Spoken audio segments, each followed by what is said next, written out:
नमस्कार बच्चों, मैं BL चौधरी पुनः आप लोगों का हार्दिक स्वागत करता हूं। तो चलिए आज हम कक्षा 12वीं के भौतिक शास्त्र विषय का एक महत्वपूर्ण टॉपिक वेब ऑप्टिक्स के अंतर्गत व्यतिकरण की गणितीय व्याख्या के बारे में जानकारी हासिल करते हैं। मान लीजिए दो प्रकाश तरंगें हैं I1 और I2 और ये दोनों प्रकाश तरंगें दो स्लिटों S1 और S2 से निर्गत होते हैं, माध्यम में एक ही दिशा में गमन करते हैं और इनके आयाम क्रमशः A1 और A2 हैं। कलाएँ इनकी हैं ओमेगा टी और omega t plus phi.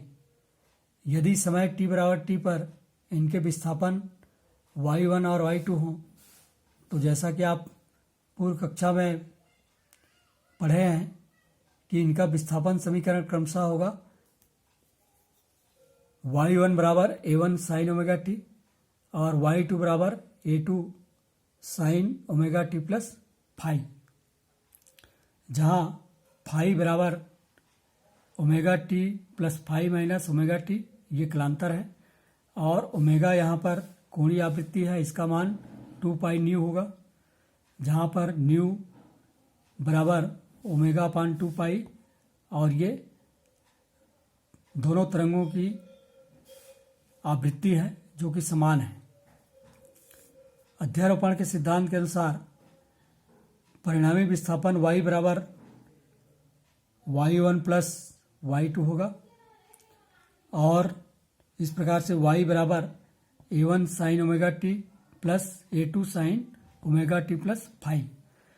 Sine omega t plus phi को हम साइन A प्लस बी का जो सूत्र है sign A cos B plus cos A sine B के आधार पर इसको हम विस्तारित करेंगे तो y बराबर A1 sine omega t plus A2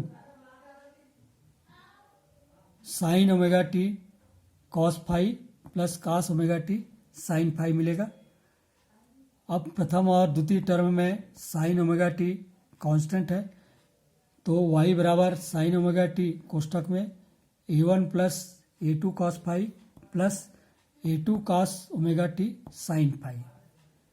इसमें A1 plus A2 cos phi को हम यदि मान लें A साइन थीटा और A2 साइन फाई को हम मान लेते हैं A साइन थीटा, जहाँ पर A और थीटा अन्य कांस्टेंट है, तो y बराबर आपको मिलेगा A cos theta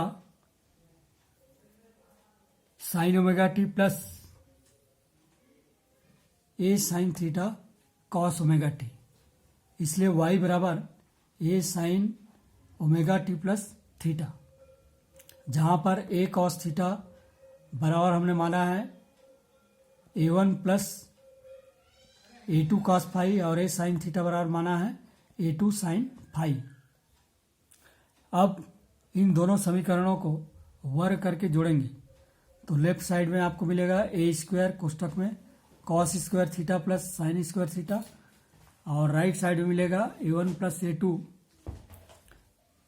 cos phi का whole square plus A2 square sine square phi.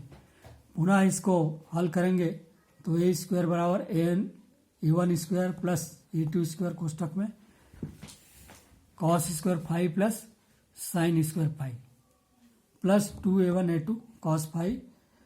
यहाँ पर पुनः cos square phi plus sine square phi बराबर 1 हो जाएगा और अंततः हमें A बराबर मिलेगा under root A1 square plus A2 square plus 2A1 A2 cos phi.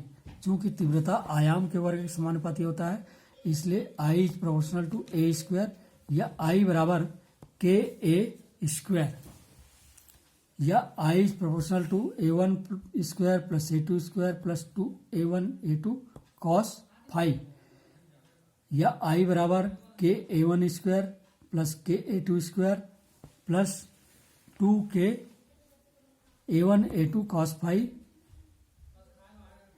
या I बराबर I1 प्लस I2 प्लस 2 के A1 A2 कॉस फाई जहाँ I1 बराबर के A1 स्क्वायर बराबर पहली तरंग की तीव्रता, I2 बराबर के A2 स्क्वायर दूसरी तरंग की तीव्रता। अब इसके बाद हम समपोषी व्यतिकरण और विनाशी व्यतिकरण के लिए अलग अलग कंडीशंस के बारे में जानेंगे। तो समपोषी व्यतिकरण मतलब अधिकतम तीव्रता, और ये अधिकतम तीव्रता तब प्राप्त होगी जब cos फाई का मान अधिकतम अर्थात +1 हो। और आप जानते हैं कि cos 0 अंश का मान 1 होता है, और इसी प्रकार से cos 360 अंश का मान भी 1 होता है। रेडियन के रूप में फाई बराबर यदि 0, 2 पाई, 4 पाई और इस प्रकार से 2n पाई रेडियन हो, यानी पाई का समगुणक हो, तो उस स्थिति में समपोषी व्यतिकरण की स्थिति निर्मित होगी। या मार्गांतर के रूप में लेम्डा बराबर डेल्टा बराबर लेम्डा अपान 2 पाई इंटू फाई, फाई के स्थान पर 2n पाई रखें तो लेम्डा अपान 2 पाई इंटू 2n पाई बराबर n लेम्डा, जिसे हम लिख सकते हैं 2n लेम्डा बाई 2। तो इस प्रकार डेल्टा बराबर 0 लेम्डा, 2 लेम्डा, 3 लेम्डा या n लेम्डा हो, या इसी को हम कहें कि 0, 2 lambda by 2, 4 lambda by 2, 6 lambda by 2 या 2n लेम्डा बाई 2 अर्थात लेम्डा बाई 2 का समगुणक हो, तो समपोषी व्यतिकरण की स्थिति निर्मित होगी। और उस स्थिति में आयाम और तीव्रता दोनों के मान अधिकतम होंगे। अधिकतम मान ए मैक्सिमम का मान होगा √A1 square plus A2 square plus 2A1 A2 बराबर A1 प्लस A2। या तीव्रता के रूप में I maximum is proportional to A1 plus A2 का होल स्क्वायर। यदि थोड़े समय के लिए A1 बराबर A2 बराबर A मान लें तो A maximum is equal to 2A और I maximum is equal to or proportional to 4A square, यानी किसी एक तरंग की तीव्रता की लगभग 4 गुनी। विनाशी व्यतिकरण की स्थिति को अब हम यहाँ पर देखते हैं।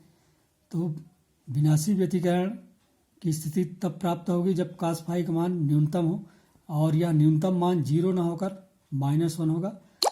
आपको मालूम है कि cos 180 अंश बराबर -1 होता है, और रेडियन में cos 180 अंश को हम पाई रेडियन कहते हैं। इस प्रकार यदि फाई बराबर pi radian, 3 pi radian, 5 pi radian या 2n-1 पाई रेडियन हो, या मार्गांतर के रूप में lambda by 2, 3 lambda by 2, 5 lambda by 2 या 2n-1 लेम्डा बाई 2, जहाँ n बराबर 1, 2, 3, 4 इस प्रकार से हो, अर्थात लेम्डा बाई 2 का विषम गुणक हो या पाई का विषम गुणक हो, तो विनाशी व्यतिकरण की स्थिति निर्मित होती है। और यह आयाम का जो न्यूनतम मान है उसका मान होगा A minimum is equal to √A1 square plus A2 square minus 2A1 A2। हल करेंगे तो A1 माइनस A2 मिलेगा। इस प्रकार I minimum is proportional to A1 minus A2 का होल स्क्वायर। यदि A1 बराबर A2 बराबर A हो तो A minimum is equal to 0 and I minimum is equal to also 0।